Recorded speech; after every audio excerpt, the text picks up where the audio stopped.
Suatu kali Nabi Sulaiman lagi ceramah, kira-kira kumpul seperti ini. Tiba-tiba datang tamu tadi undang. Tamu tadi berkata, "Assalamualaikum ya Rasulullah." Nabi Sulaiman menjawab, "Waalaikumsalam warahmatullahi wabarakatuh." "Ta'al, masuk." Masuklah tamu tadi. Nabi lanjutkan ceramah.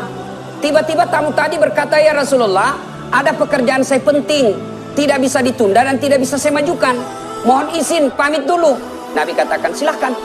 Berangkatlah tamu tadi. Sepeninggal tamu tadi, Nabi bertanya kepada sahabatnya, "Saudara-saudara sekalian, ada yang tahu siapa itu tadi tamu yang baru meninggalkan kita?" "Tidak ya Rasul, Anda yang lebih tahu." Nabi lalu menjelaskan, "Itulah tadi yang memisahkan antara jasad dengan rohmu.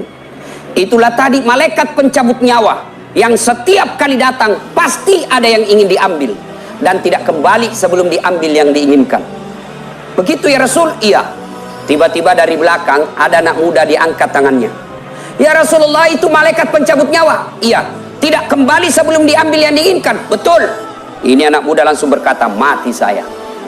"Kenapa?" "Semenjak dia datang sampai pulang, saya terus dia lihat-lihati." Kata malaikat pencabut nyawa, "Hati-hati kau anak muda, barangkali kau yang dia mau itu, jangan main-main ya Rasul." Barangkali bisa jadi kau yang diinginkan." "Ya Rasulullah," kata anak muda, "dia bawa saya jauh sampai dia tidak dapat ini. Takut saya masih muda ya Rasul." Kata Nabi Sulaiman, "Baik, angin, tolong bawa jauh anak ini." Nabi Sulaiman pandai memerintah angin, berdiskusi dan berbicara dengan jin, memerintah para binatang, tentu dengan izin Allah, mukjizatnya. "Angin, tolong kau terbangkan anak muda ini, bawa kemana dia mau pergi." "Siap." Diterbangkanlah, kiri kanan lurus. Dia bilang, "Kenapa? Jauh mah ini, kurang ngajar, bikin kasih kaget kayak itu tadi. Angin ini, turunkan saya."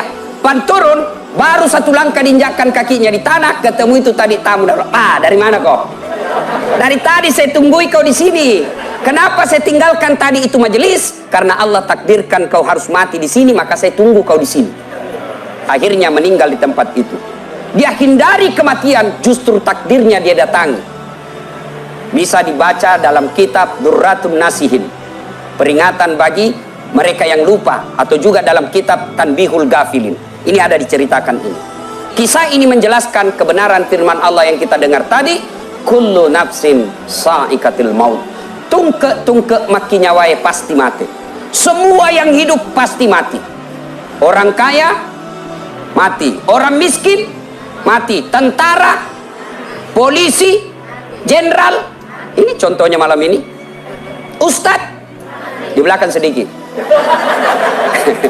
Tapi kalau saya tidak ada persyaratan, ibu-ibu duluan, saya di belakang boleh, atau saya di belakang ibu duluan, tidak apa-apa. Bicara tentang kematian, kata Nabi, "Al-mautu babun."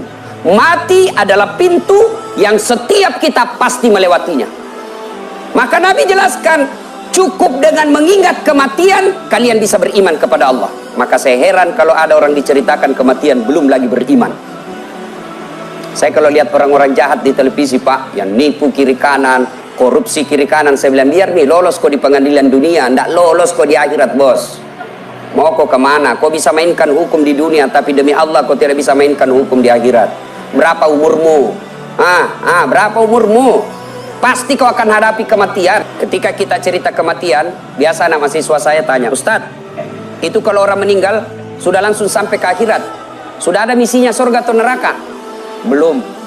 Rasulullah pun belum masuk surga. Abu Jahal pun belum masuk neraka.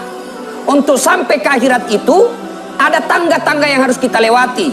Untuk sampai ke akhirat itu ada pintu-pintu yang harus kita lalui. Sama juga kalau kita mau jadi panglima, kan ada pintu-pintunya, ada tangga-tangganya. Nah, apa tangga-tangga yang kita lalui? Kata Nabi, satu, sakaratil maut.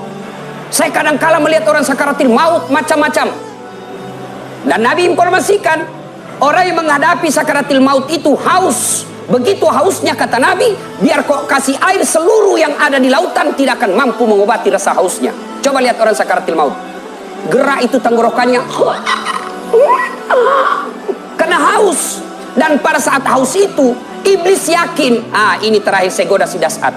Maka dia memanfaatkan, dia kuatkan strateginya, dia maksimalkan untuk menggoda kita. Kenapa? Ini detik-detik menentukan. Datang malaikat. Sebelum malaikat maju, Allah berikan kesempatan dulu kepada iblis. "Kau iblis, ini sakaratil maut sudah haus." Datang iblis. Tapi ini sudah alam gaib, yang di samping kita sudah tidak melihat, hanya yang sakaratil maut melihatnya. Datang iblis, misalnya saya sakaratil maut, dasat, kau haus, haus sekali saya ini. Dia bilang setan, nih iblis, ini ada air saya bawakan kamu. Alhamdulillah, kasih saya. Tunggu dulu, saya kasih kau ini air, ada syaratnya. Apa syaratnya? Gampang, kau bilang saja menyesal menyembah Allah. Kau bilang saja menyesal menyembah Allah. Kalau orang baik agamanya, dia lempar itu iblis. Ishab ya leh, pergi kau setan. Lebih saya haus sampai mati daripada saya menyesal menyembah Allah. Kenapa? Kalau orang menyesal menyembah Allah, langsung di-delete semua amalnya. Kalau orang baik agamanya. Tapi kalau orang tidak bagus agamanya, dia bilang iblis, ini saya sih tidak goda, sudah tergoda. Temanku Ji, ini di Jakarta selalu sama di warkop. Datang iblis, kau haus? Iya nih, ada air. Tidak bisa, bibir saya sudah kaku, tidak bisa lagi bergerak. Iblis tidak putus asa. Salah satu makna daripada iblis itu, dia tidak akan berhenti. Makna kata iblis itu tidak akan berhenti sebelum berhasil. Itu iblis. Makanya kalau kita pergi tanah suci kan tidak satu hari orang melempar, dan bukan satu tempat. Apa salahnya Allah kasih satu tempat saja 21 batu? Tapi kan tidak.